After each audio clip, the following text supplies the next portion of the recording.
2 2, 1 2, 1 2, 2 2, 1 2.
Hey, good morning.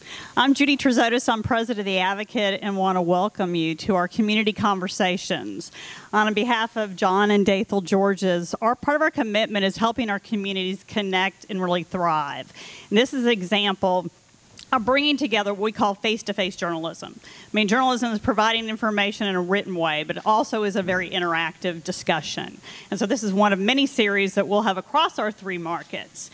And we couldn't do it without this esteemed panel, so we thank you so much for being part of today's conversation. And then I'd like to introduce Sarah Barnard. She's our Senior Vice President of Advertising, to recognize our sponsors.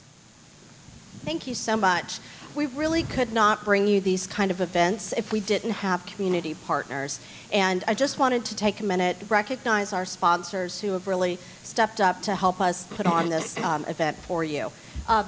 Audubon Nature Institute is a big sponsor of ours, Harrah's New Orleans, the Ernest M. Morial Convention Center, New Orleans and Company, SMG, which is the Superdome, Smoothie King Center, and Champion Square, and then the National World War II Museum. So thank you, all of our sponsors. We really appreciate the support.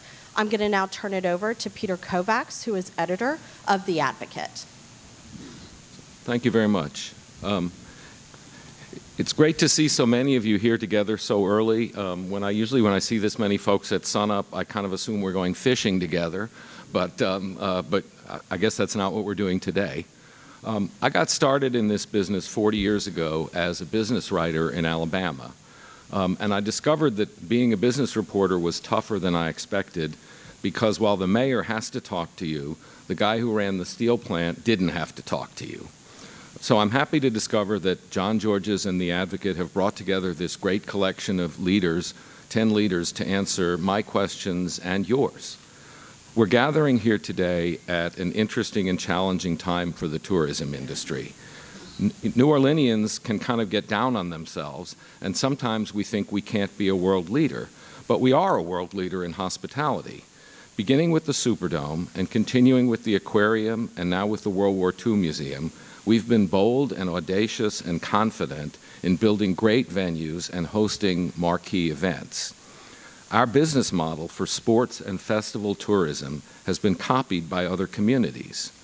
But now, some of the great entities that built our tourism industry are facing more public skepticism.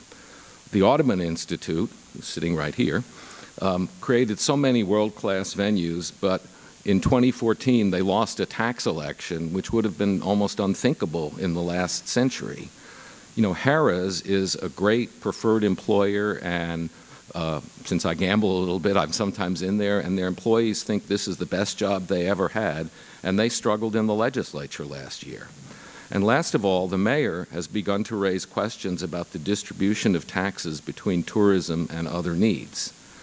At the same time, we need to be conscious of the fact that New Orleans needs a vibrant hospitality industry, because we're not becoming the Silicon Valley or Hollywood as much as we wish it would so, and our competitors for big events are getting more aggressive. So let's have a respectful and constructive discussion of a way forward that's fair to all and rebuilds our confidence. We have 10 great panelists today, and I think we're going to go down and ask them all to make opening remarks before we get to questions. And we'll start with Ron Foreman, who was really one of our community's first great tourism visionaries. He spent 4 decades as president and chief executive officer of the Audubon Nature Institute, building world-class facilities that bring in visitors, preserving species from extinction, and even opening a restaurant where they serve insects. And it's actually pretty good. He's one of the few people who's been around here longer than I have, and he's still as enthusiastic and young-looking as he was when I first knew him in the 80s. Oh, thank you for that lie. Well, good morning, everyone. And I'm honored to join such a great panel talking about our important #1 industry in our community. Some people might ask, and you talked about Audubon and our role. Audubon, our mission is conservation. It's about wildlife. It's about teaching our kids the importance of a beautiful day like today, spring, and birds migrating and butterflies flying. And we take that role very, very, very seriously. But what drives our energy for success is in a small population of 1,200,000 people metropolitanly. We rely on tourism. That is the engine that drives our train. With 15, 16 million tourists to 1.2 million local population, 17 million, we can be a major city. We can compete with the New Yorks and the San Franciscos as the #1 destination because of tourism plays that role economically. Audubon itself, with family tourism, which is the fastest growing tourism in the country, brings in about 4.5 million people a year to our facilities, about 2 million people paying to come to our facilities, economic impact of over $500 million a year, taxes. We got to remember, this generates taxes every time a tourist comes in town, generates about $50 million just from the Audubon facility with over 25,000 direct and indirect jobs. So we're excited to be part of the panel. We're looking forward to tourism growing. The potential is for great growth, and the biggest growth we're hoping is going to be in families. Okay, thank you. Stephen Perry has been president and CEO of New Orleans & Company, formerly the New Orleans Convention and Visitors Bureau, since 2002. And prior to that, he was chief of staff to Governor Mike Foster for nearly 7 years. Thank you, Peter. Usually I like to go after the mayor's folks talk, but going this way will give you a little more advantage this time, John, my little brother here. New Orleans & Company is two things. It is the most important sales and marketing driver and catalyst in the entire New Orleans economy. But it's also the trade association of several thousand companies and over 90,000 employees throughout our region. Why do we matter? Why does tourism matter? You know, tourism matters because we're not a highly diversified economy, as you all know.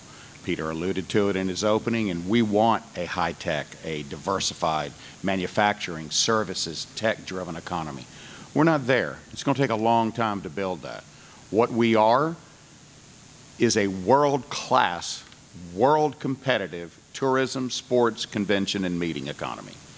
We do over $8 billion each year in bringing in 17 million people. And why does that matter in New Orleans? For a city gets its revenue from 3 pots: fees, charges, franchises, fines, those types of things, speeding tickets. You've got one pot.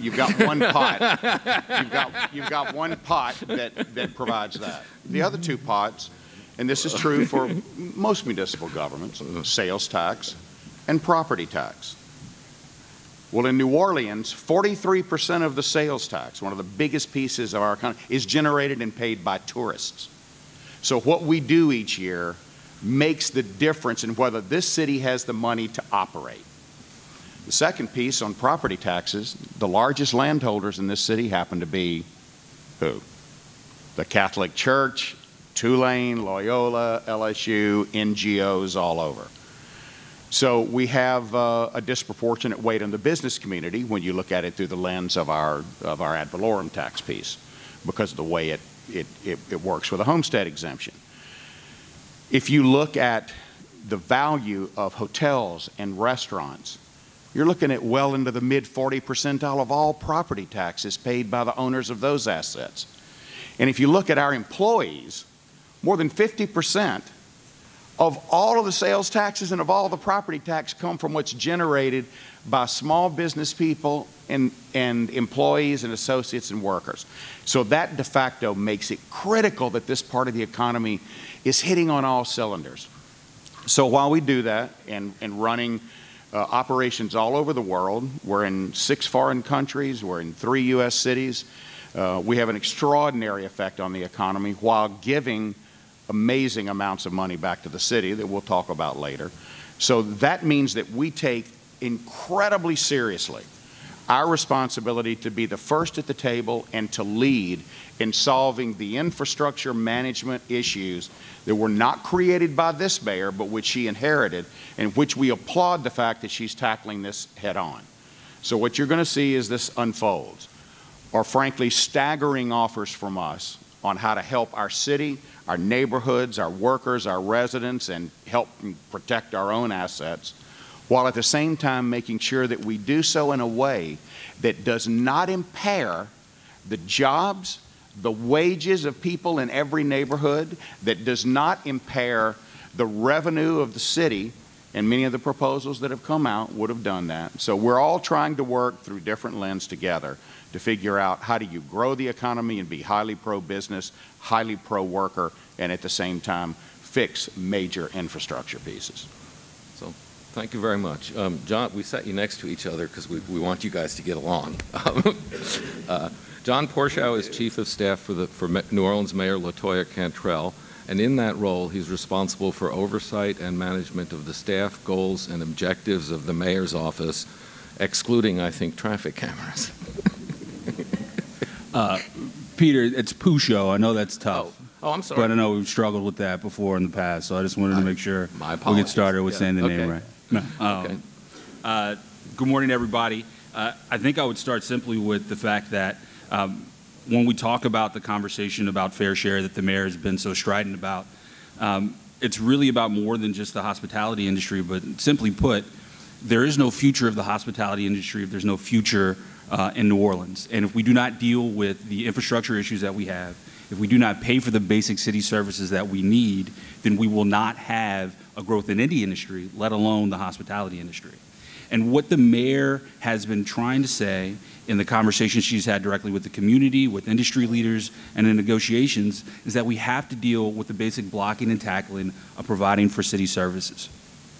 The growth of the hospitality industry is important, but if we have an unsustainable structure for how we finance and fund things in the city, then people will continually believe that they are divorced from the success of that industry and from the success of the city as a whole. I remember there was a joke that an economics professor told me in college about a guy who was selling watermelons and he was losing 15 cents per watermelon. And he was thinking about how he could change that around. He said, it's okay, I'm just going to sell twice the watermelons. That doesn't work. If we grow the industry in a way that we're not paying for the increases in costs as we're dealing with the burgeoning economy that deals with these specific things that include the use of city services, then we're not going to have a sustainable structure going forward.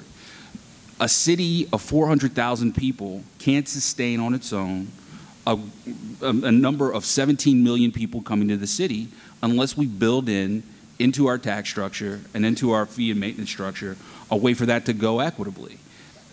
The mayor wants the hospitality industry to be successful. She wants all industries in the city to be. But we have to make sure that we create a fair structure for how that industry is functioning in the city and how it pays fees and fines and taxes in the city. And we need to reconnect the people with the belief that an increase in success of that industry is also a success for them and improves their quality of life. Thank you. Thank you.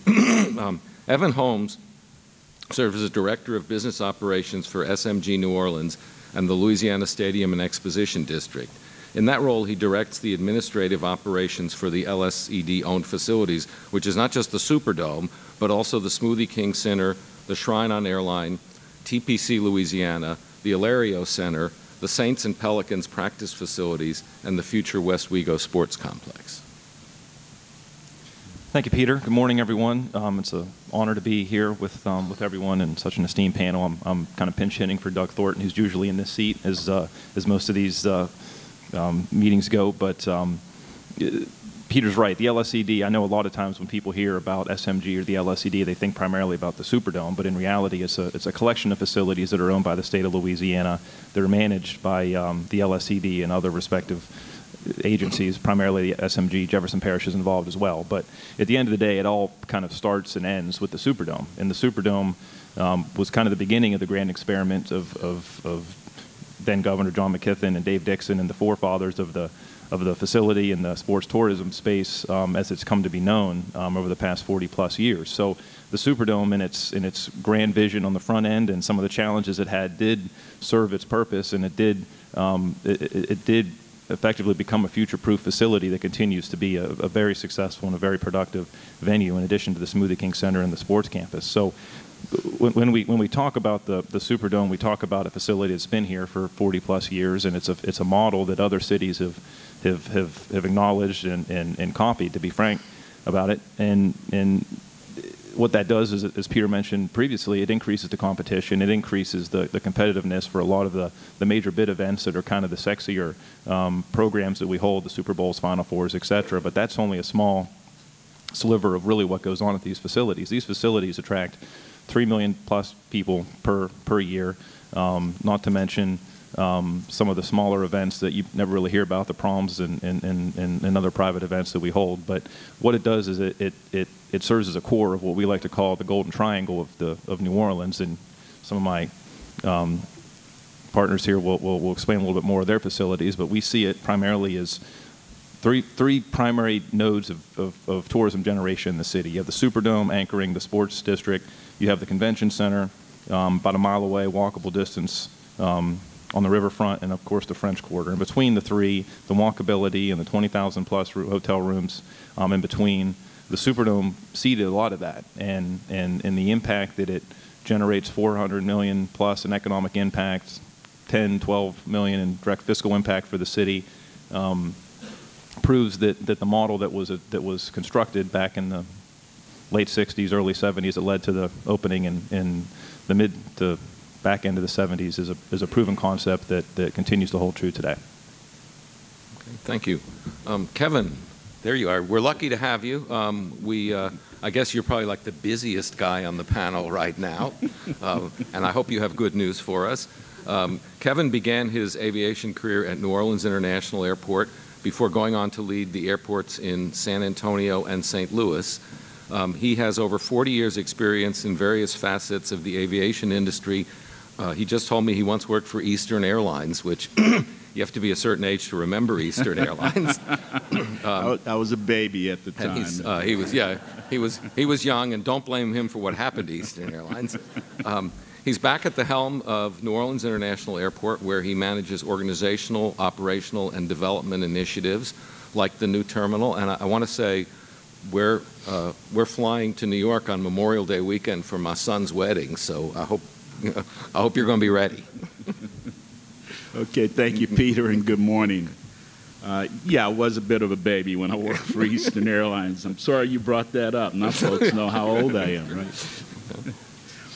But I do have a little bit of a distraction on the north side of the airfield now, but it's a good distraction, and it's a heck of a project, and the city will benefit, and the region will benefit immensely from it when it's completed. As we've just celebrated our 300th year, now is a perfect time as we look toward the next 300 years and lay the foundation to really set how we want to move forward into the next 10 years, 20 years, 30 years down the road for the region. Right now, tourism and the hospitality industry is growing in leaps and bounds, and the airport is definitely benefiting from that. And as we construct our new facility, when it's completed, the region and visitors will have a modern first-class facility to take advantage of. And we will no longer be the dissatisfier, I think was the moniker given the airport in a study conducted in 2010. The airport was seen as an entity that discouraged increased traffic into the region. That will no longer be the case when the new facility is developed. I also see, as I look forward into the future, I see the opportunity for more collaboration between different entities in our sector. We've reached out and we're establishing a great relationship with the Port of New Orleans. We recognize that 32% of their cruise passengers actually fly into the city through our airport. And they and we have recognized some synergies and some potential to work together on some customer service initiatives that will benefit our common customers. And we'll be working in that way going forward. Also, as we vacate the south side of the airport facility, there's potential to work with the port on some initiatives on that side of the airfield as well. The gentleman sitting to my left, Mike and I served in the exact same roles in San Antonio and learned to work together, collaborate, became pretty good friends over time.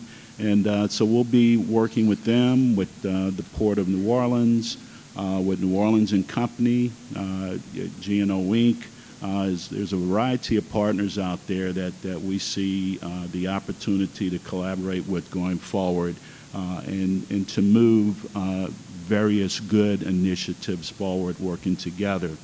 Also, I see bringing the regional leadership together more and working together on even more significant initiatives. I know for my part, I'm working very hard at the airport to develop strong and lasting relationships with the city of Kenner, with Jefferson Parish and St. Charles, and I think we've gone forward in leaps and bounds in really strengthening those relationships, and I think we bear the benefit from that going forward as well.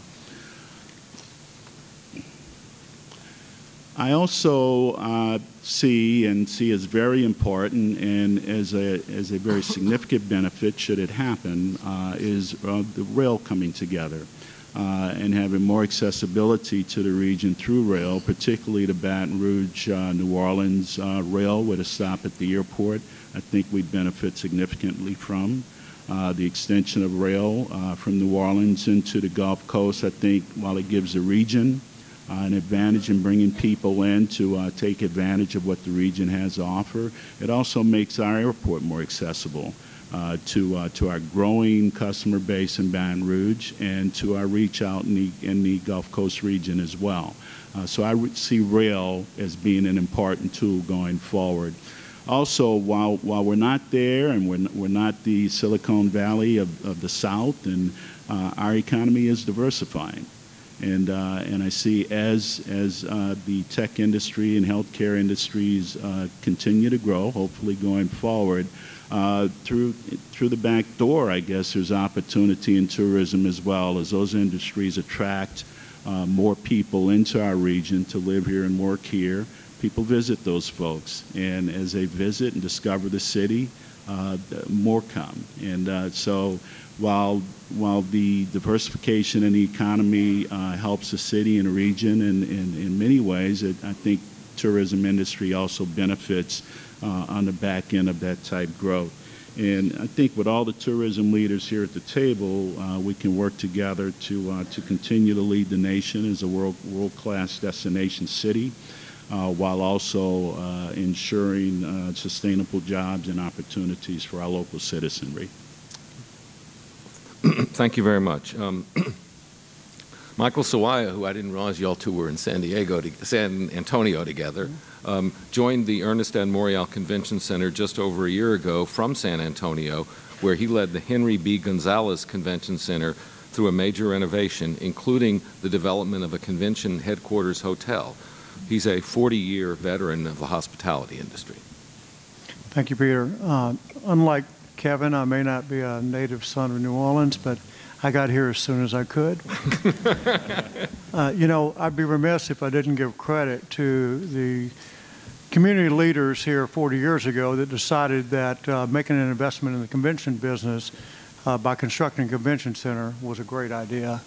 You know, conventions and tourism mean big business for New Orleans. Convention center activity generates about $2 billion a year in annual economic activity for our city. But the convention industry is hyper-competitive, and the drive for maintaining and improving market share is intense nationwide. Now, our mission that was established in 1978 and is to this day is to finance, construct, and operate facilities that attract events and support and expand the economies of both the state of Louisiana and New Orleans. And to achieve this mission, it's incumbent on us to stay abreast of developments around the country that affect our competitive position and to reinvest and reinvent our product offering. Well, just today, we're bidding on an international conference that would bring thousands of attendees as well as high-level corporate executives to New Orleans. So there's a spin-off benefit to hosting high-profile events when you think about it. We bring leaders from all over the world to our city who look at opportunities maybe to expand and grow here as well. So, to accomplish what we need to accomplish, we've embarked on an aggressive and well-advised capital renovation plan. You know, much like we talk about how important it is to have a great airport for economic development, a new billion-dollar airport is key and critical. When you think about it, it's the first impression that many of our visitors get of our city. So we have to be consistent with that.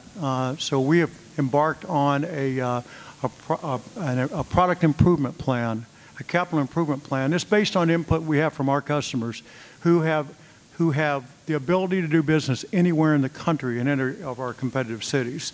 So we want that first impression at the airport to be great, and our facilities at the convention center need to be consistent with the vision that we have of a city that is progressive and modern.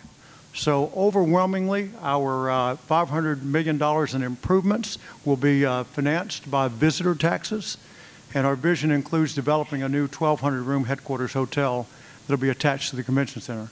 And that new development will serve to level the playing field with our competitive set of cities and even emerging competitors that have offered both new and expanded facilities to clients who that we compete for. And no, we don't take these things lightly, nor do we only depend on local opinions and analysis. We've assembled a team of the best and brightest consultants, advisors, and negotiators from around the country to ensure that we follow a very strategic plan to land on the best result for this city and for the state. Speaking of land, our goal is to fully develop over 40 acres adjoining the convention center that results in an entertainment district with shopping, new kinds of entertainment, specialty retail, residential units, and an exciting new destination that locals and visitors alike can enjoy. So thank you very much. Amy Glavinsky became president and CEO of BGR in 2016. She began her professional career at Jones Walker, where she was a commercial litigation partner. In 2006, she entered the public policy arena as an advisor to businesses and community leaders on best practice government reform.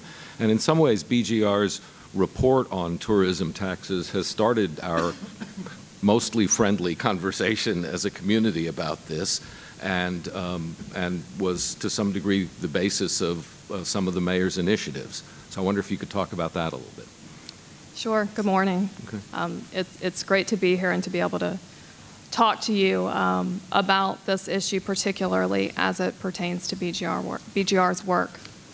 As many of you may know, BGR is a private, nonprofit, independent research organization.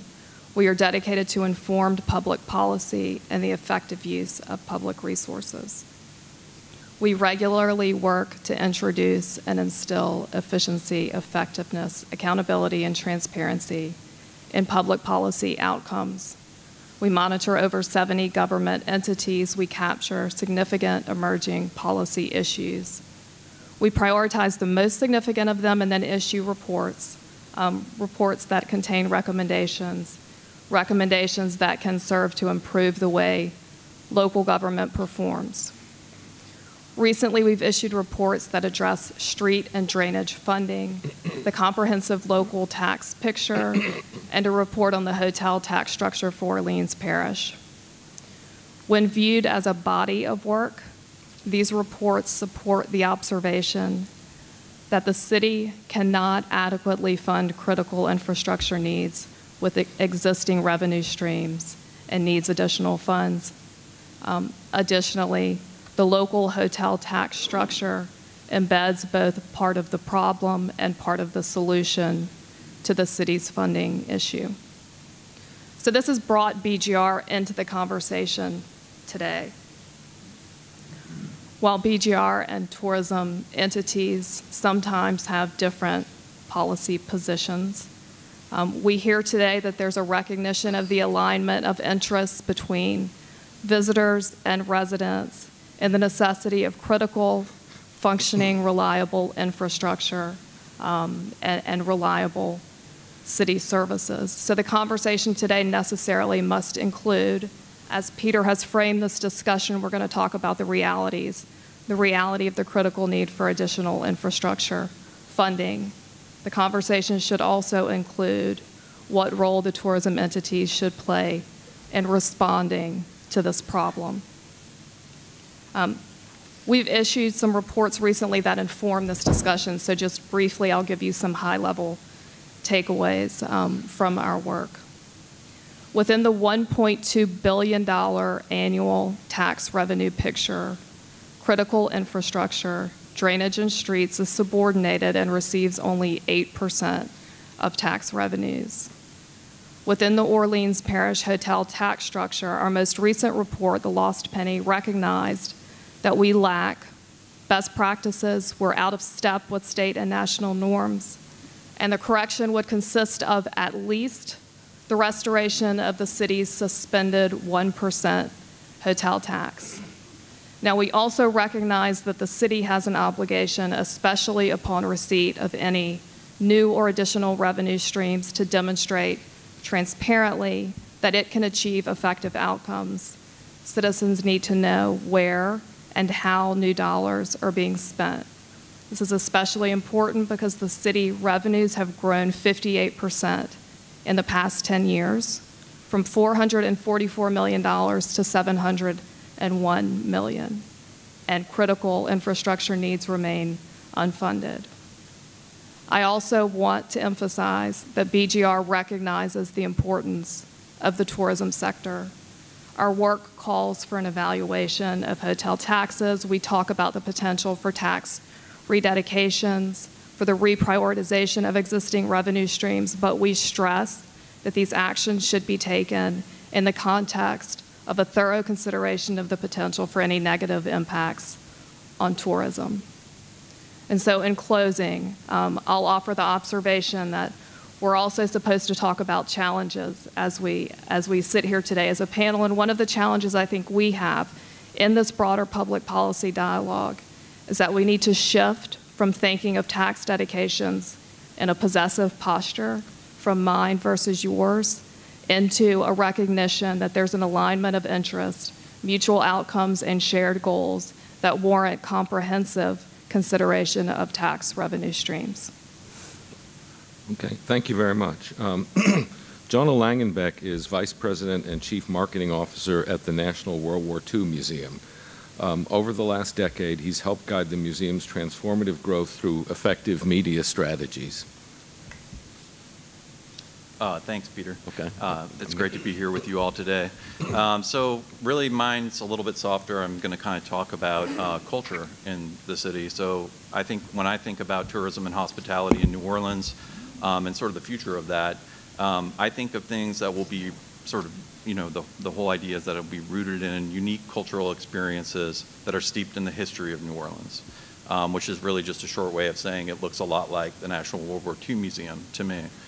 Our story is rooted in an original New Orleans story, the story of Andrew Jackson Higgins, whose boats were built here in New Orleans and were instrumental to Allied victory. Since opening a museum built around that story and dedicated to D-Day in 2000, we've expanded our mission to tell the entire story of the American experience in the war, and in that time we've welcomed over 7 million visitors to our campus. We're now close to 800,000 visitors to the museum a year. 89% of those visitors travel from outside Louisiana, and half of those visitors cite the museum as the most important or very important reason to visit the city. We're generating, we think, approximately 400,000 room nights per year for the city. Not bad for a little history museum started by a couple of professors. And it's something you can only see right here in New Orleans. When I look around the city, I see other institutions, I think, that are doing great work in the historical cultural space. Some things that stand out to me, the Ace Hotel right down the street from here weaves together a beautifully renovated historic space that kind of activates around dining, retail, a lot of local programming, live entertainment. I think it's just a great thing that they're doing. The new spaces and types of exhibits that are opening this weekend at the Historic New Orleans Collection through their expansion, and I can't wait until the Sazerac House opens this fall, where I'll have a Sazerac and learn more about the history of spirits. So I think all of those things, all those organizations are telling an original, immersive, and evocative story about the history of New Orleans, also its present and its future. I think I can't speak for all of those entities, but I can say we at the museum are reliant on the New Orleans leisure and business traveler. We cannot exist without them. Our future is hitched to that. Our growth is hitched to that. So I would just say, without the great work of the people at New Orleans and Company, the Convention Center, SMG, and the Armstrong International Airport, none of what we're doing, none of the growth that we've seen would be possible without your work. So for me and for my museum, It's critical those entities continue to be funded and supported in a real way over the coming decade and beyond. Okay, thank you very much. Dan Reel is Regional President South for Caesars Entertainment, and he oversees properties, not just the casino here in New Orleans, but in Northwest Louisiana and Biloxi and Metropolis. And I didn't even know there really was a place called Metropolis. Maybe you could tell us where it is, and I don't know what you would do, like if Superman came in there with X-ray vision, it'd be bad for business. You actually stole the #1 reason to visit Metropolis, and that is a very big statue of Superman. Other than that, I think they have a quilt convention every year, far from anything Michael would worry about. But it is actually a very nice place. We have a great team there. And unfortunately, they just came off of, we hear about the waters rising. They had to close their casino for over a month, so it was really difficult. But I'm proud of our company. We took care of our employees and committed to the community while we were there. 2018 for Harrah's New Orleans was, it was a very tough year. I personally, I'm on my 9th year in New Orleans, and I love it here. I have 3 daughters. They'll all be going to Sacred Heart next year. They're at 3 different schools right now. And this is home for me. And I've spent the most part of my first years in town trying to get the property to where I wanted it to be internally. And I probably missed some really good opportunities to expand my network. I'm on boards, of course, and do other things, but I never really went out there and promoted the casino.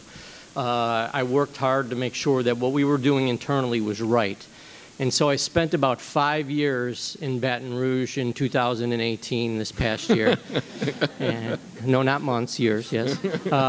And I learned a lot. And if you know anything about me, one thing I'm not is I'm not a quitter. So what I did was I searched out how I was going to spend my summer, and I found 2 gentlemen who are typically known as very quiet and reserved, and I went and I asked to have lunch with Mr. John Georges and Mr. Joe Yeager. And I can tell you one thing is when I was done with both meetings, I was perplexed. I learned a lot, but I realized we were violently agreeing. It was about what's better and best for this city and state. And we were just saying it in a different way. And I don't want to put words in their mouth, but that's what I learned from that meeting. And then I used that to catapult the rest of the summer to try to figure out how we can better position ourselves to be a part of the hospitality and the tourism industry in the future. And I believe we're in a position that we could potentially do that.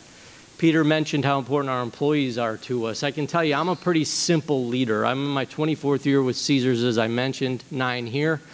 I knew a lot about politics. Being from Chicago originally, we have our own ward at the prison for governors. And so when I came here in 2010, what intrigued me was it seemed as though whether you were a Republican or a Democrat, if you were African American, if you were white or any persuasion, it seemed like the post-Katrina rise was still feeding itself. And sort of as an outsider, despite being here 9 years, and this is I'm not pointing to any current legislator or any current administration, but I can tell you that it seems like the times that I had heard what it was like pre-Katrina, and I'm a little worried about that. That's my personal opinion. I really felt we were thriving when everybody was believing in rising tides again. Let's get this city back on track. Let's get the city to where we know it can go. And I hope that's where we're going to end up. And Peter alluded to a little bit of the dissension that there is right now. Dissension can sometimes be good. But at the end of the day, we have to remember what's most important, and that is that we are in a world-class city that I wouldn't trade for anything. There are imperfections that actually make us pretty special, and I and our team wants to be a part of that for a long, long time. And so last year we came out, and part of the narrative that I lost, that was my fault. Part of the narrative was it seemed as though we wanted to get our contract extended 6 years early so we could avoid anybody else coming in to grab the casino. And where I lost the narrative is I didn't do a real good job at letting the world know and the city know that the reality is no. We're a 20-plus-year-old building that needs to be updated, and the contract expires in 2024, and who in their right mind would invest the amount of capital we need to compete with Mississippi and the world, because 50% of our business comes from 300 miles and beyond. And last year alone, we turned away over 100,000 visitors. We have 55 million people in the Caesars Entertainment database. I have 450 rooms. The Beau Rivage has 1,800. They have half the tax rate. They have smoking. They have sports betting. Now, some of these things are going to change. I didn't come out really vocally to fight pro-con. What I try to do is make sure that we are doing everything we can to make this place a better place to work, to play, and to visit. And what I can tell you right now is, deservedly so, the rules we're currently living under are 30 years old. We were the first urban casino in the United States. And if you read back to those times, and many people remember, it wasn't just the city that had the problem or the state that had the problem. Harrah's shares a major part of that problem as well. But what I can tell you is, post-Katrina, we tried to make sure that we showed this city what we were all about. We were the home spot for first responders. We paid all of our employees benefits. We made sure they had a landing spot for their jobs. And I just want to close by letting you know, I have a very simple model, like I said. If you want to sum up my leadership style, I can tell you it's like this. It's a square. And they're all equal. Shareholders, owners, stakeholders, they're there. Your employees, they're the backbone. Our employees, 2,500 people, mostly from this city, 75% minority, hundreds still from 20 years ago. We just had our highest employee satisfaction rate in the history of the property. And I'm very, very proud of that. And we could not do it without our team. Are we perfect? Of course not. It's a very difficult business to find great talent. But I can tell you, for those who say there's no future in hospitality and it's all low-wage jobs, come on over and pay a visit. We have people that were born and raised here who went up the channel who are now making six figures running security, running our human resources department, and so forth. The third is the community. I dare you to look around. Even today, we're a sponsor here. I dare you to look around at any meaningful sponsored type event in this city or state, or a walk for Alzheimer's, or planting of trees, or Habitat for Humanity, and try to find it without our employees being involved. Over 10,000 volunteer hours just last year alone. And then finally, obviously, your customers. We want to wow them when we come in. We want to build something that is unbelievable at the foot of Canal without a single taxpayer dollar.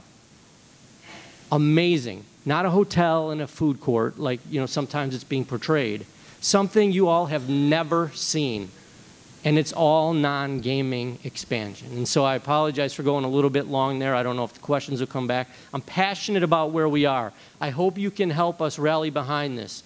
We want to be a part of the future of this city, and we want to be a part of the future of the state. And I can tell you the revenue that we're leaving on the table will solve many of the problems that are causing some of the issues that we're trying to debate today.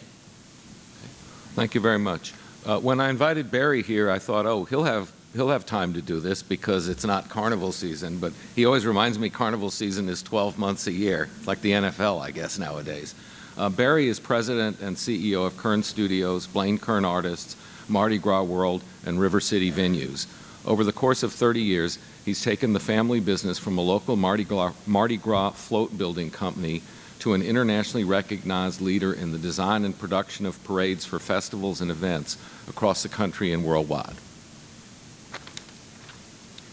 So I guess my perspective is a little bit different, but I will tell you, listening to Dan, and it's obviously this is great for all of us to come together and have this dialogue, because rising tides raise all ships, and the success of Harrah's is going to bring everything and everybody in this room up with it.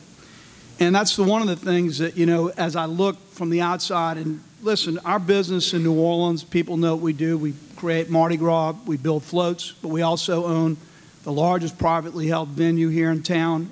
Our business is to entertain locals, but also to entertain tourists. And a lot of our business is outside of New Orleans. And basically, that business is exporting New Orleans culture and what we are. Guys, if imitation is the most sincere form of flattery, I will tell you that we are being copied all over this country. Over the course of the next year, I've got 16 different cities, amusement parks, the biggest that are copying what we do here in New Orleans. Universal Studios, which did 14 million people in Orlando last year to their park, the whole first quarter of their year for the last 24 years has been driven by recreating New Orleans. It's in this week, on April 5th is the last day of it. They have 65 days in New Orleans. What they do is they bring in our food, they serve New Orleans food, they bring in New Orleans musicians, they bring in floats, we put on parades, and they do it in an environment, frankly, that is inside of a theme park. So it's obviously a very safe environment. But they drive a whole quarter of their year is built upon that one business, and they've been doing it for 24 years. Disney, the largest entertainment company in the world, the only city that you will see represented in a Disney theme park is New Orleans. Guys, that says a lot. We are the most unique, incredible city. I mean, think about it. We've got a river that runs right through the center of our city. We've got music. We've got, obviously, Mardi Gras. We own Mardi Gras, right? We've got that down. We've got the music, which is incredible. But you know what? Nashville, which I travel all over, is a wonderful city, too. Nashville had country music. You know what they did? They reinvented themselves to be Music City. Guys, we need to continue to reinvent ourselves and to change what we're doing. We can't just always offer the same old thing. You know, I guess I learned that from my dad, who sold the next greatest float every year that we were in business. You always have to improve. You always have to do something different.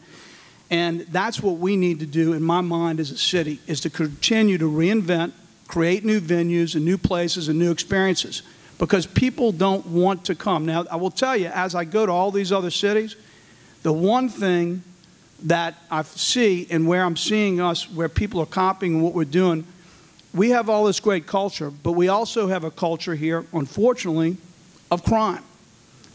That's not happening in those other venues. And that's the thing that we need to be also very concerned with.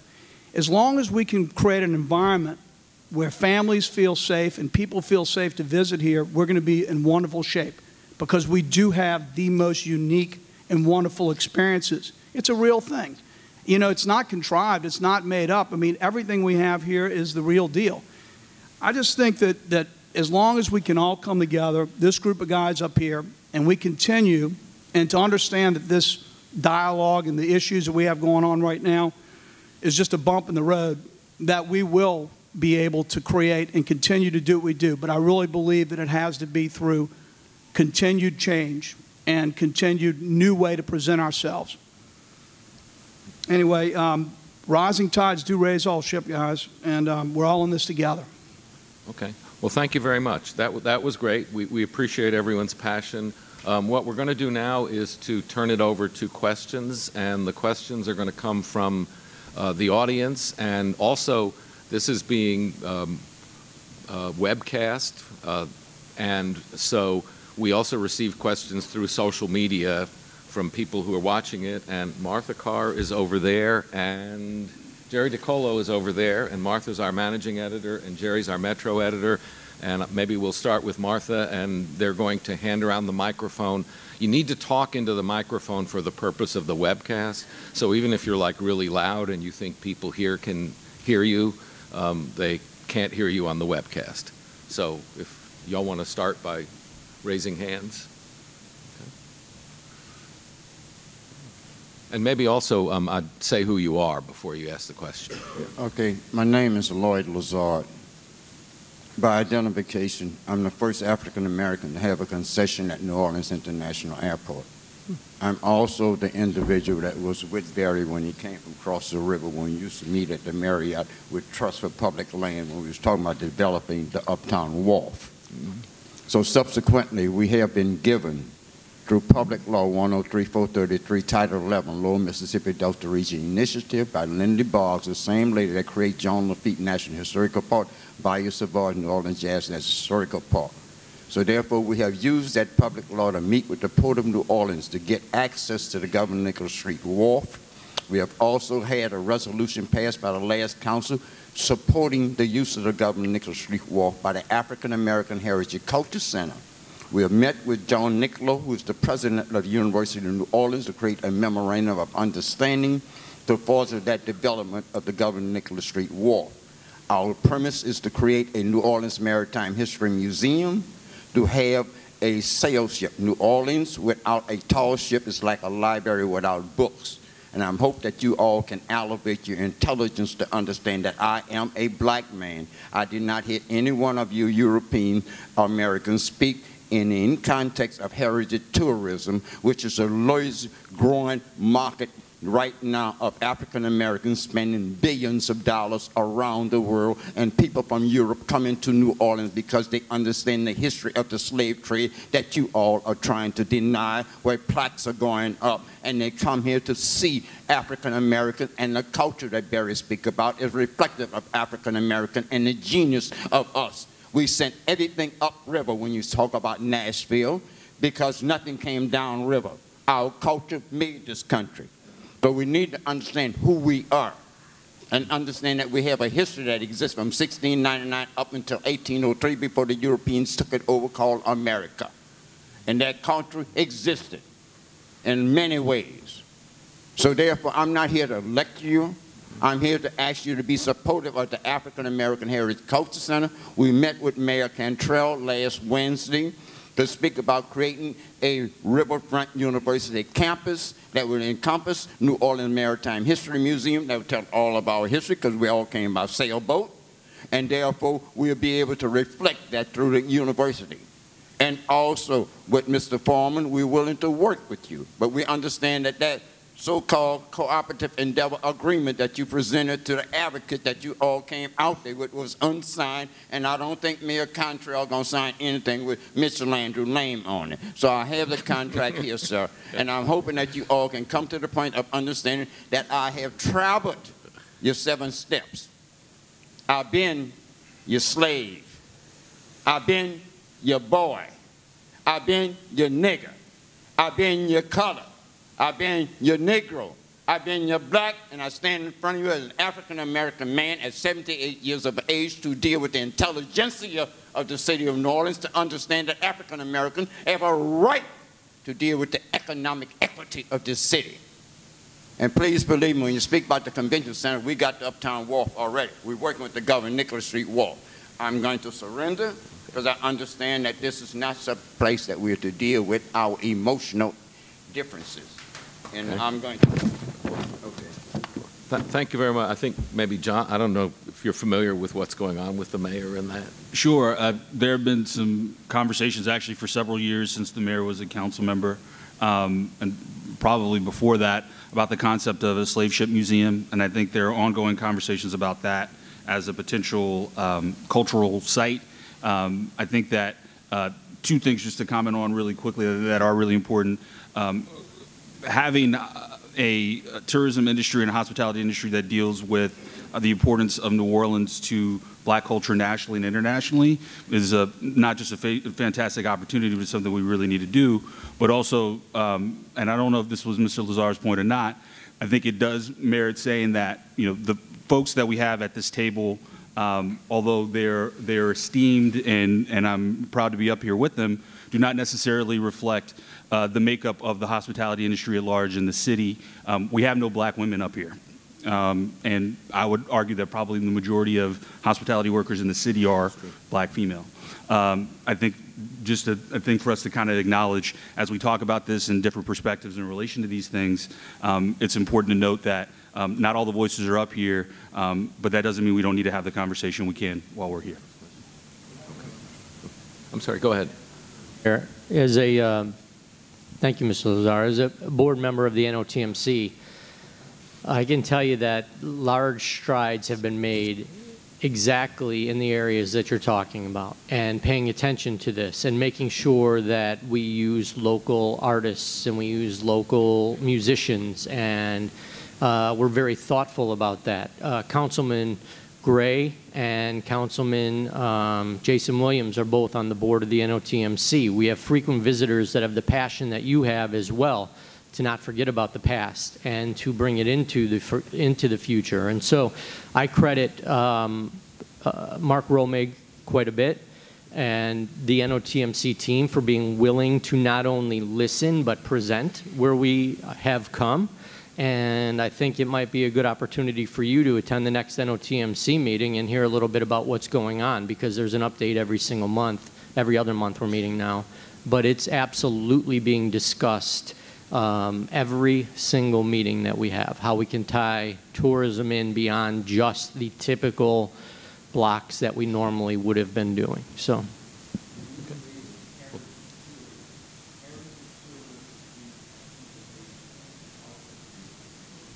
Okay. I think.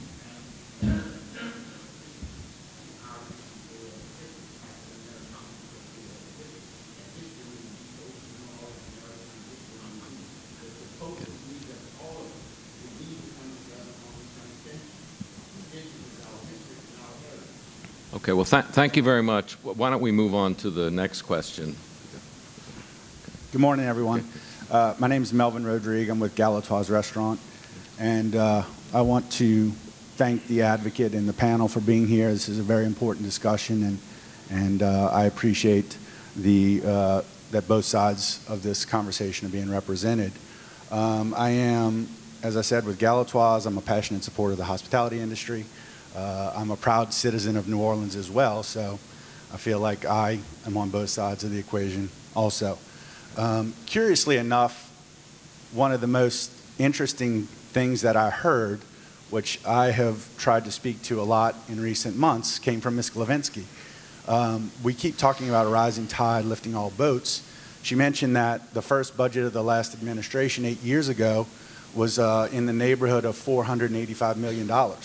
The first budget we just passed to this administration 8 years later was $701 million. So that's a 44% increase in city budget. And so my question is, how are we holistically looking at it? Are we recognizing that the majority of that growth came from tourism growth? And it's almost as if we're missing the forest for the trees. We're talking about hotel occupancy tax. We're not talking about hotel occupancy tax being the demand generator that spins off sales tax, use fees, and the things that Mr. Perry mentioned. So how can we holistically look at that? And I would ask a representative of each side, either Mr. Porcho and Mr. Perry, or Ms. Glavinsky and Mr. Perry. I'm not sure. But I'd really like to know the answer to that rising tide and why we're not recognizing it for what it is. Okay. I don't know. Amy, you want to start? Sure. So the answer to the last question, are we looking at it holistically from BGR's perspective? We are. I mean, what you're seeing us do is make incremental installments into what is a very large discussion. So while we did just look at the hotel occupancy tax and the hotel tax structure, and to be clear, what we saw was that our structure is an outlier when you look at state and national norms in terms of the percentage that it allocates to general municipal purposes. We also observed within that structure a tension between the city and the hospitality industry that manifests at the legislature, where they're jockeying for taxing capacity. So it's an incremental installment, observing where we're out of step within that structure and making a recommendation about the correction. But to the bigger question of city budget growth, we are also looking at that.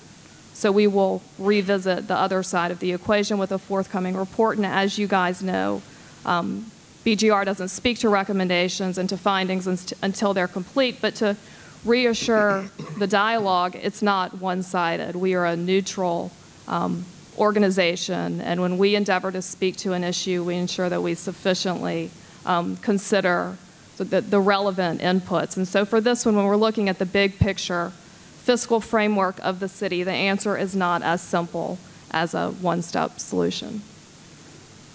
Okay. I don't know if you want to say. So I really want to jump in on this, because what we've had over the last year is a faulty intellectual and financial and economic construct laid out for the people of New Orleans. So let me explain what the real truth is here.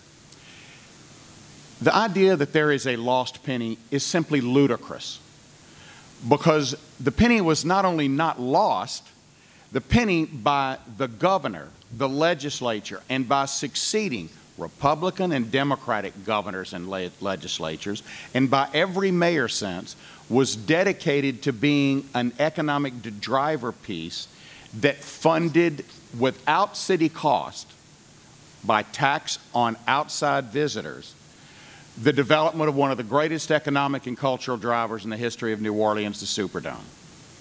So was it lost? No. The city was the beneficiary of the greatest municipal deal ever offered in history in the United States.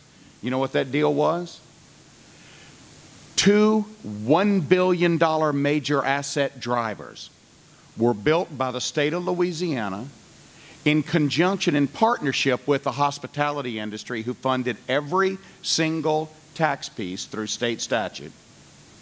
In doing so, why is this a gift to New Orleans? New Orleans never had to put up $1 for capital construction, never had to put up $1 for operations and maintenance, not $1 for renovation and restoration. Unlike around the country, where cities have to take the burden of dealing with county and city passed taxes, and they're constantly trying to keep them renovated. So you start with this piece. There was nothing lost. There was a strategic decision made on how to invest these pieces that were to the greater benefit of the entire region. That's number one. When we're talking, a lot of what we're talking about is hotel taxes. So let's, as someone who spent 40 years of my life in public tax policy and the execution of it, and I staffed when I was a lot younger the Senate Revenue and Fiscal Affairs Committee that drives tax policy in the legislature with Ways and Means. Let's put this in perspective. The general operations of government are funded by general broad-based taxes. I gave you the 3 pots earlier: the fees, the permits, et cetera, the sales taxes, the property taxes. Those are general taxes. Do you know what a hotel tax is? It's a specialty tax. And throughout the United States, the preponderance of usage is that specialty tax is used not for the expenditure column, but for the economic catalyst column. Around the United States, it does 3 or 4 things. In some places, it supports arts organizations and the cultural economy. In every place, it helps fund tourism, marketing, and promotion, which is both a private sector, public sector hybrid in virtually every place in the country. The next piece is it funds sports stadiums and facilities.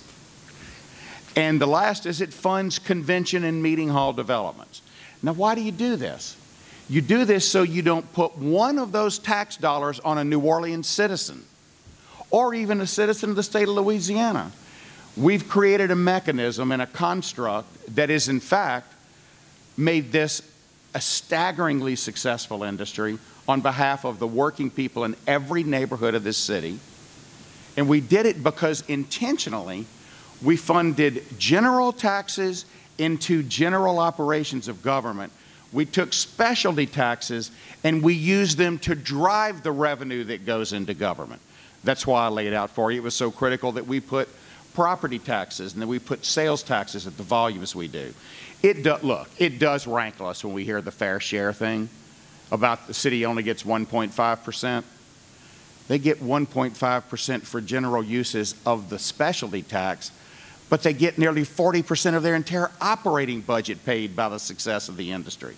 It makes no intellectual or economic sense. So what we're all trying to do now is ask the questions: how do we examine general taxes, specialty taxes, and look at how we can help and participate by revenue that's generated in these taxes for the general purposes? Now, here's one important point, and Melvin alluded to it. Amy's the one that brought it up.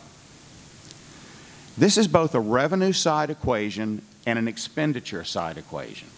So over the last 8 years, you've had a 40% growth in the city operating budget. Where's that really come from? It's really come from the every 4 year, and many of you are aware of the huge property tax roll-ups that we've had. Now those really affect commercial properties. And you know what? It's okay. They know how to build it in. They're figuring out how to do so. But on the expenditure side, we're not growing the police force. We haven't been cleaning the French Quarter. And we haven't allocated these to needs at City and Water Board. So we have a dual responsibility. Us as private sector, city, and they'll acknowledge, John will tell you straight up, they want to make the best decisions they can. But we're heading into a year where you've got potential collapse at Sewage and Water Board. It's been reported in the Advocate. The financials in Q3 that we're looking at are abysmal. Those have been the result of municipal decisions and the results of prior mayors and prior councils and prior. Look, the group that's in there now is, ladies and gentlemen, they're doing the absolutely right thing. They're trying to fix this stuff now. But what we have to protect, remember, when you have a group like BGR and knows a lot about government, but doesn't understand a lot about capitalism and the organics of capitalism, job creation and revenue creation that we're responsible for, what we're trying to do is to generate the rising tide of revenue that will fund this. But if you take hotel tax, a specialty tax, and you move it from the economic driver column of creating jobs, creating revenue, and you put it in the expenditure column, we're dead as a city. The growth won't come. So think about this from the intellectual, from the economics, from the finance point of view. I think, John. So a few things. I think one of the things in Melvin's question, if I hear it correctly, is in context of talking about the hospitality industry, we're not talking about the increases in tax revenue that's come to the city. And I think I have a couple of thoughts in relation to that. I think the mayor does too. We are currently paying for ignoring some of the issues that we've had as a city for years and years and years. We have several consent decrees right now, be that at NOPD or be that at the sheriff's office or a whole host of other places, including at Sewage and Water Board. Ignoring things on the back end and then having to then pay for them on the front end and kicking the can down the road is part of the way that we got into the structure that we're in right now. But also, in conversations about where these dollars go, the amount of dollars that go to dedicated revenue sources that do not allow us to have the flexibility to deal with the priorities of the city is, again, part of the problem that we have in the structure that we're talking about. And every single budget that gets passed is passed after the council reviews it, the public reviews it, and the council votes on it on a public process that, frankly, is lacking from most of the other creation of the hospitality taxes and then the review of where those dollars go. There's a blanket lack of transparency when it comes to these things, and I think it's a big concern and part of the overall conversation of fair share that we're talking about right now. The hospitality industry has been part of the growth of the city, but anybody here who has a property tax that pays for their individual homes knows that it has not been the sole increase in revenue that the city receives or the growth. And I think that what gets lost in the hospitality industry conversation is, as important as all of the work that's done by the people up here, it's the people of the city of New Orleans that are responsible for the hospitality industry that we have. They're the draw. Steve is fantastic at his job, but if Steve was representing Skokie, Illinois, he might not have the same success as far as bringing convention center business here that he has here in New Orleans, because we are a unique city. And we need to recognize that it's not as simple as the dollars that you put in one specific piece getting these other pieces. And again, it's a sustainable structure where you have an increase in your tax structure, but you still have 17 million people in a city of 400,000. And they're here, when they're spending money, they are doing that, but they're also using city resources and costs. That's police, that's fire, that's infrastructure, that's sewage and water board, that's streets, that's all the things that people use whenever they're in the city. And there's a basic cost benefit analysis that needs to be part of the entire conversation. We want a more transparent one. We want that at the state level, and we want that at the city level. I think what you're hearing is an argument that the current situation gets the city what it deserves, and it's a fair deal. I think from the mayor's perspective, we need to make some changes to be more sustainable, and we need to open up all to be more transparent so that everybody can be on the same page with that. So you promise you'll be very quick. Very want to let more and people this is ask the questions. classic case. They are desperately trying to manage this city well and have a lot of tough decisions to make. Fundamentally, it comes down to this. Do you grow a city and its economy by putting things in the expenditure column, or do you grow the economy by and grow the revenue column so the other is taken and realized? For us, and there's a lot of criticism by many of you in the room that I can see about our assessment. The assessment's been something covered by, that is to make sure that no local citizen has to pay for any of this. The city doesn't have to pay for it. Government doesn't have to pay for it. Just 4 years ago, when we put the assessment optionally and in conjunction with our hotel community, $2 billion of top-line growth into the New Orleans economy and 12,000 new jobs. So think if you took the opponent's model and you, instead of investing it in that, you would put it in the expenditure column for 3 or 4 years, what would you have had? You would have to subtract $2 billion out of this city and tell 12,000 people there's no job for you to go to. And Steve, I think part of the issue is there's a rejection from the mayor that every single dollar that gets spent purely on the marketing piece is the result of $4 or $5 that happens with the economic piece. It's part of an overall conversation and part of the overall growth of the industry, but what the mayor is discussing with Fair Share and what the overall conversation has been about increasing the amount of dollars that we put in basic city services is it's not that you lose $1 and it automatically goes to the next place. We can sustainably deal with this in the ways that other cities have and best practices that other places have used about having a larger percentage of the hospitality generated revenue being used on basic city services and still have a world-class hospitality industry.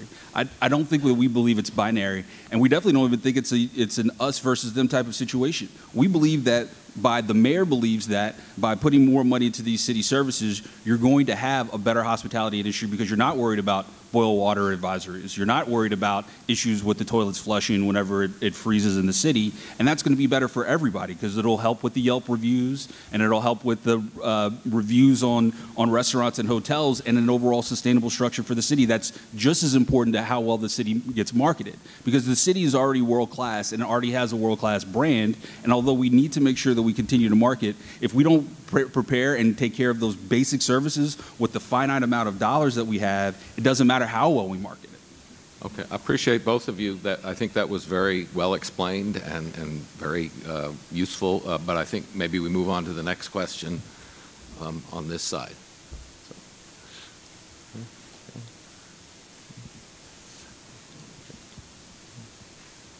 Good morning. My name's Bob Sims. I'm a full-time resident of the French Quarter. I know quite a few of the people here and on the panel. I want to just talk a little bit about the French Quarter. Mr. Holmes mentioned the 3 drivers, the 3 anchors, the Convention Center, the Superdome, and the French Quarter. We talked about the Convention Center needing investment to refurbish the Convention Center.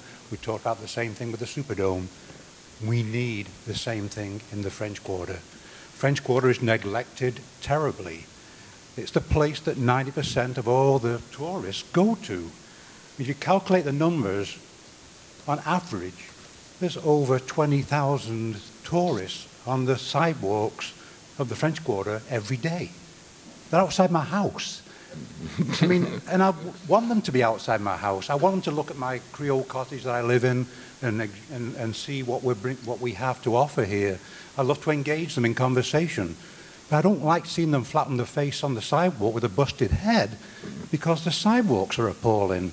I don't like to see cars banging into each other because the streets are so appalling.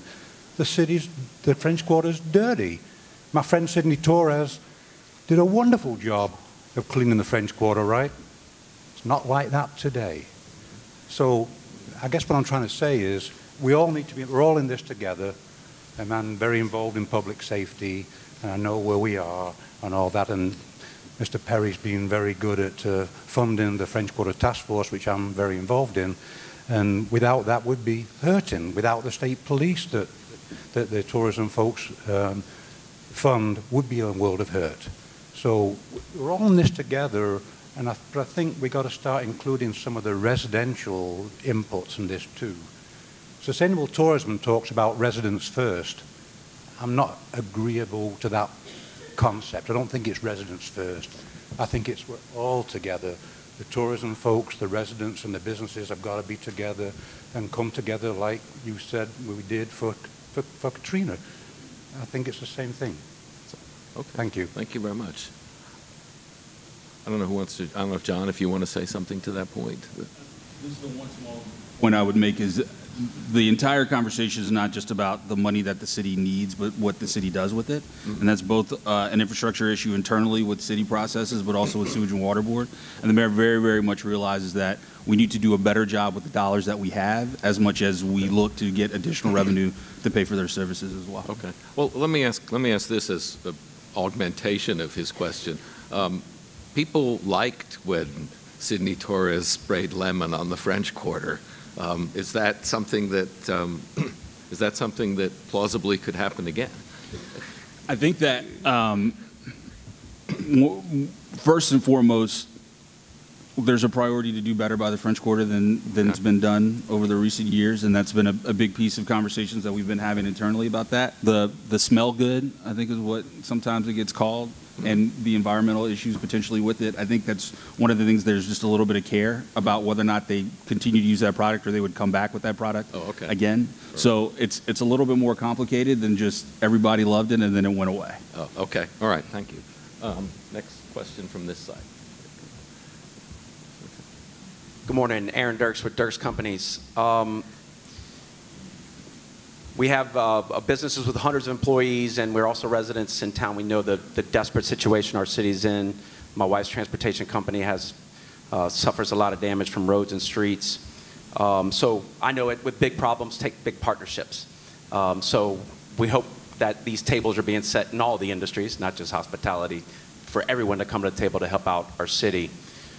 In this particular matter, I've been trying to keep up as much as I can on the reports, BGR, the mayor's office, New Orleans and Company. What I have not seen is what would be the potential negative impact from a reduction in revenue on a reduction in marketing dollars. I haven't seen any specific information because having grown businesses from 0 to 100 million, and on August 29th, watching them go to 0 in some instances, we always have to look at, if we're going to reduce sales and marketing expenses, what is that impact going to be on the revenue that we're making elsewhere? And I just haven't seen much of that. So if y'all could help, if there's some resources out there, I appreciate it. Okay.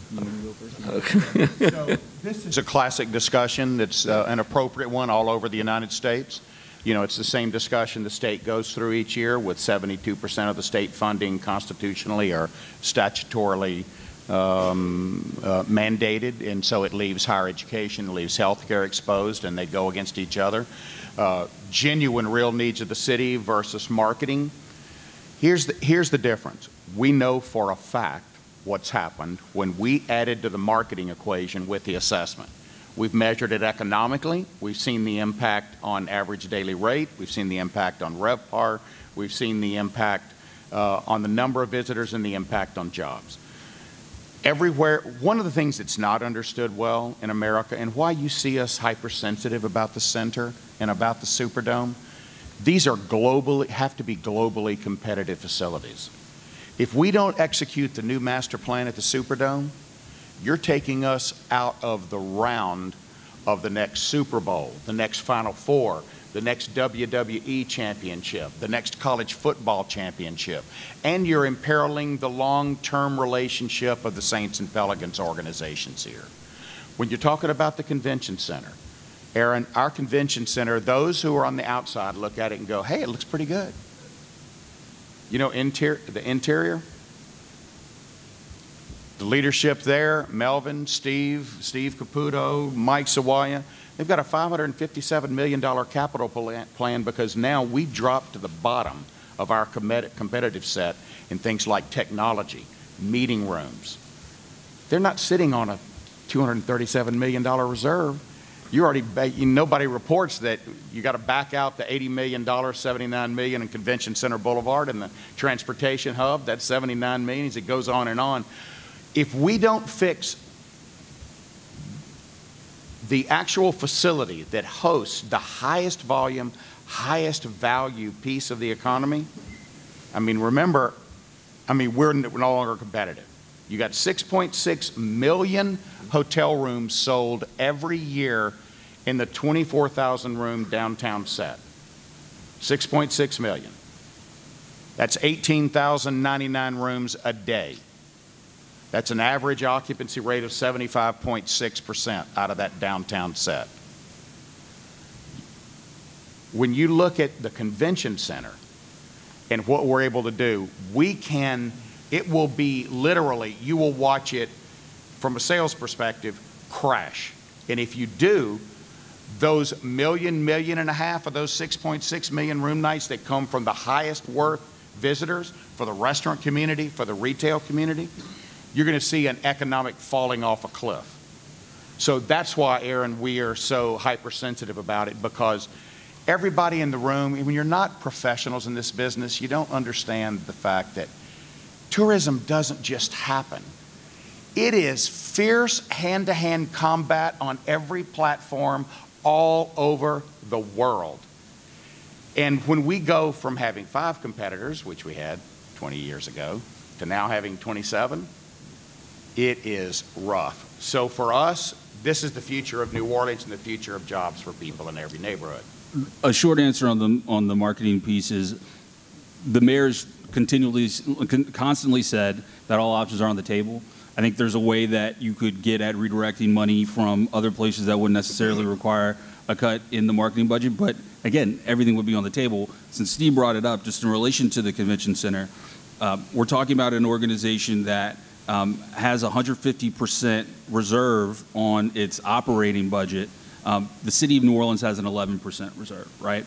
The cost of the renovations, which certainly makes sense as far as the overall conversation about what to do with the convention center, makes sense. But it's not if you take this dollar, that means it's a dollar that the convention center then starts to fall apart.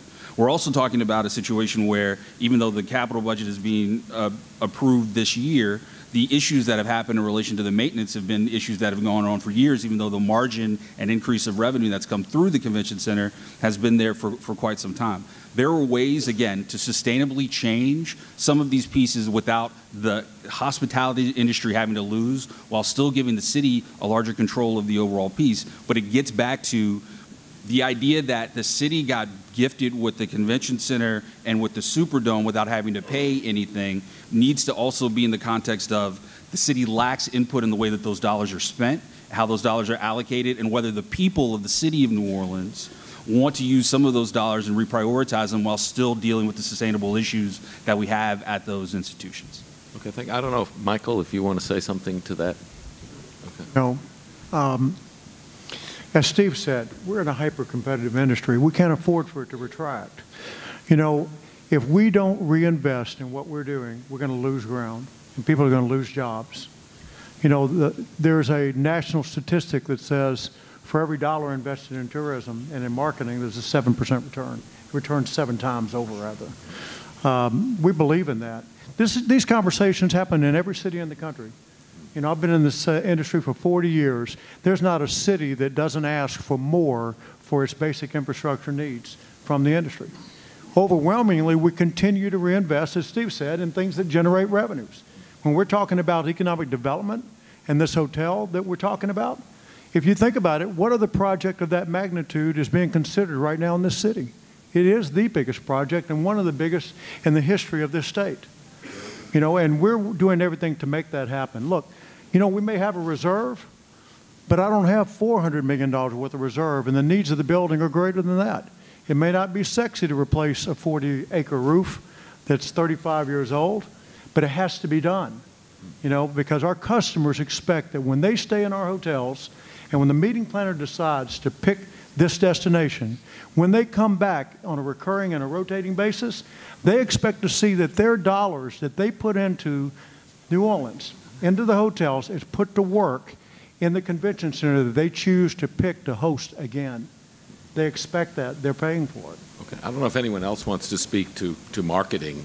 Go ahead. Well, I can speak. I think a lot of the conversations from Steve and John are kind of on the macro level, but if you think it from the micro level, and these are the conversations we have when we go and testify in front of the House and Senate. We had a hearing on Monday about this, and the way we look at it, the Superdome and the LSED, we kind of take a step back and say, generally the LSED serves as the vehicle for the state for all of the obligations that the district has incurred relative to the Saints, to the Pelicans, to the baseball team, to any other tenants we have. And the assets that host those franchises, as well as the events, are the core to the industry as a whole. All the marketing dollars in the world don't matter if the Superdome can't perform in a way that our tenants and our guests expect it to perform. And I'm sure Michael would feel the same way. And so the dollars that come into the Superdome and the LSED, and it's the 7 facilities, but primarily the Superdome, are used for the day-to-day operations. So we're talking about 60% of our operating revenue comes from the hotel occupancy tax. Now, granted, a significant portion of that revenue is used to fund self-issued debt, post-Katrina debt that we service, the state doesn't service, the city doesn't service. It's secured by the hotel occupancy tax that we use to continue to maintain and upgrade the facility. The balance of revenue comes from our self-generated, we call it basically your food and beverage concessions, et cetera. Okay, why don't we take one last question? You can pick the one last question. Okay.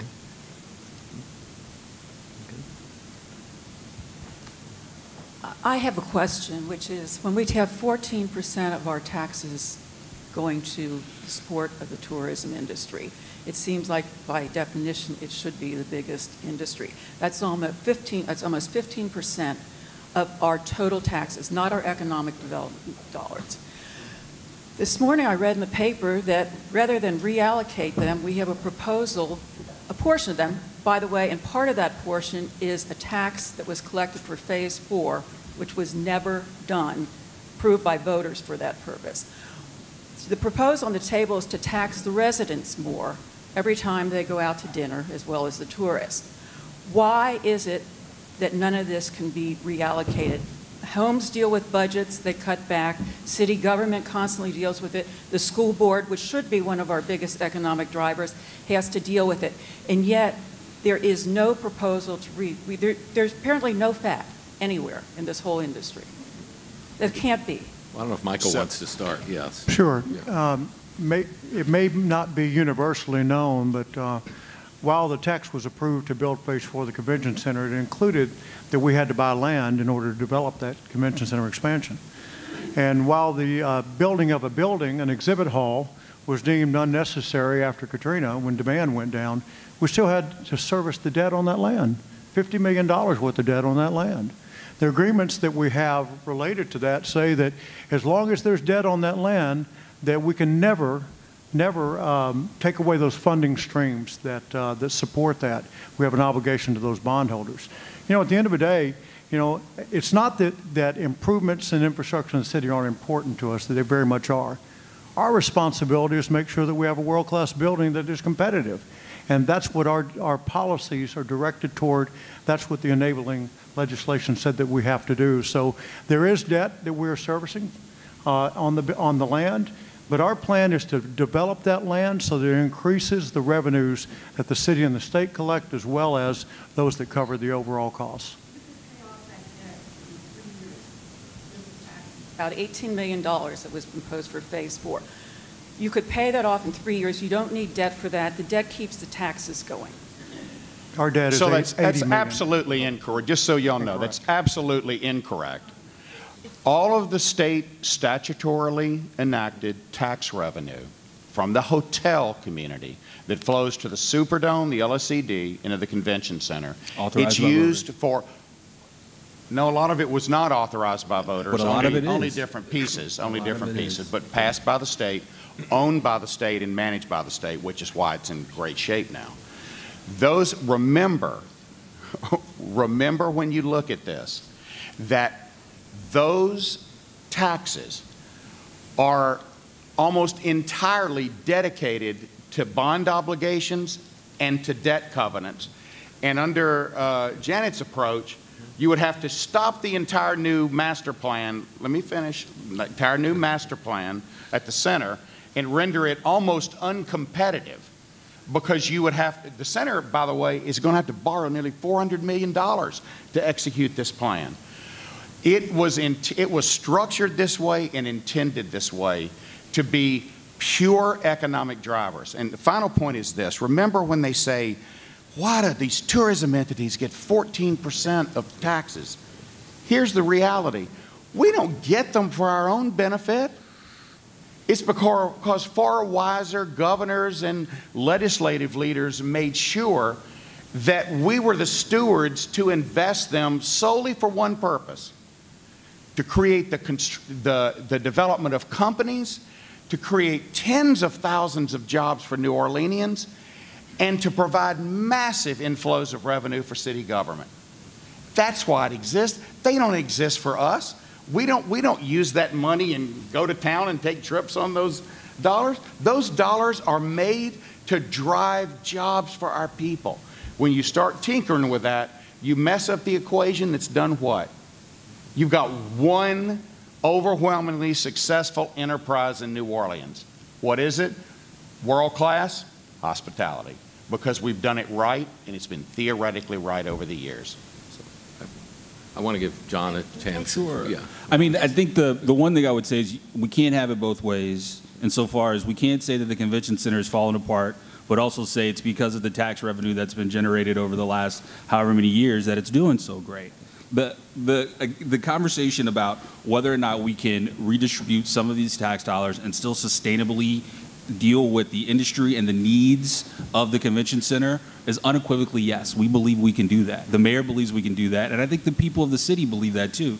And it's important to note that we're talking about things that are happening at the state level and things that got authorized at the state, but it is also important to note that some of those taxes got authorized by voters of the city for purposes that have changed. And we need to be able to have input as a city, as residents of the city, to be able to see if, given the needs and priorities that we have, can we redistribute this money sustainably? And I think it should be up to local residents of the city to try to figure out some of those pieces, because they see the concerns that they have. They deal with the issues in relation to infrastructure, and they deal with the hospitality industry as far as the guests that we have in the city. That should be up to the people who live here every day, and should be part of the overall conversation. John, I just want to, if I may, Peter. And okay, this is last question, 1A. Going back to numbers, and first of all, I want to say there's no we, they opponents. That's wrong. I think everyone who's here today cares and loves this city. That's what we're here for. We want to just improve the city. We know there are flaws and faults. We understand the problems that are horrific with the surge and water board, with the potholes. That's so evident. And I think all of you gentlemen up there should reassess what you're doing and realize that the city is in dire need of a steady stream of revenue. Tourism is fabulous. We want to encourage it. But the convention center is changing. The business is changing. You might not want to admit it, but only 675,000 people darken the doors of the convention center, and we have 17 million tourists coming here. And if you look at the numbers of what the convention center gets in relationship to the number of people who go there, it's the tail is wagging the dog. These dollars need to be redirected. We do not need to come up with a new plan of an additional hotel motel tax. What we need to do is look at that defunct tax of 2004 for the phase 4 of the convention center, which they are not going to build, and redirect that money to the city of New Orleans infrastructure. We can do it with everybody working together in concert. It will not impact the convention center. They may have to not give away a hotel to private developers. They might have to slow down that whole issue, but this can be done. And there's no need to have new taxes in this city. We need to just redirect what we have and use them wisely. And I applaud the mayor and the administration for addressing this. This has been tucked under the rug for so many administrations, and finally it's bubbling up because we're at a crisis situation. This city needs help, and we've got to use our dollars more wisely. It's a new era. The people are fed up, and you may not realize it, but you may see people going to Baton Rouge, knocking on the doors of the governor, and going to the legislature on behalf of this change in redirection. This is what's going to make a difference in this city. And the people did it after Katrina. They can do it today. So don't sell the public short. They're fed up with the boiled water, and they're fed up with the potholes. Okay, I think. Okay, thank you. Okay, all right. Yeah, we'll have last question 1B. I guess I'm the last comment, and I don't want anybody to think I'm saying anything negative, but I want to start with the 17 million tourists. I don't believe we have 17 million. We've changed the organization that counts the tourists. We count 5 million coming from across the lake like me every day. So in reality, we have about 11 million tourists, up from 10.4 a couple of years ago. And it's not about just the marketing. We've got to market the city, but you're up against 27 different markets, and we're struggling to hold on to market share. We're not growing for a number of reasons. I think we all have those reasons. From our perspective, we've got a city that its hospitality district is not safe. The locals have quit going to the French Quarter. Talk to the employees, they don't feel safe. Talk to the residents, they don't feel safe. Well, absolutely true. I don't know how many people you're talking to, but I got 15 hotels in the French Quarter. Well, I got 15 hotels, guy. I got two. Yeah, and I don't go to I have a home in there. So look, I'll talk to you later. The other aspect that we have is that I think the city is stale. We keep promoting Bourbon Street and huge-ass beers who sue big-ass beers. I don't know what's going on. But at the end of the day, we have a stale city. We don't have a lot of attractions. Audubon is great. World War II is great. Mardi Gras is okay. But from there, we don't have a lot of things for families to do, and we really have to take a hard look at what are we going to do to enhance that experience for families to come here. The third thing I think is we've sold ourselves as a cheap date. People come here because we're cheap, and as long as we keep that image of being a cheap date, hotel prices will be relatively low compared to Boston or Chicago or New York. Pick a primary market, and it'll keep wages down, which is part of the problem. So along with those things, I could go on, but we have a great city that needs a lot of help, and we really have to get our head out of the sand and figure out what are we going to do going forward. So anyway, that's my thoughts. Okay. Well, thank you all for those comments. Okay, you want to? Yeah, I just want to say I totally disagree with you. The city is not stale. See, I'm a lifer. I grew up here. City's in culturally and things to do and sort of the condition of the city. You know, everyone wants to gripe about the infrastructure and the crime, but I grew up here, and I can tell you, you remember the early 90s? It was terrible. It was terrible. The city is in a better position than it's been in my lifetime. I'm proud to raise a daughter uptown New Orleans. I love living here. And I just want to say, first, I think that's wrong.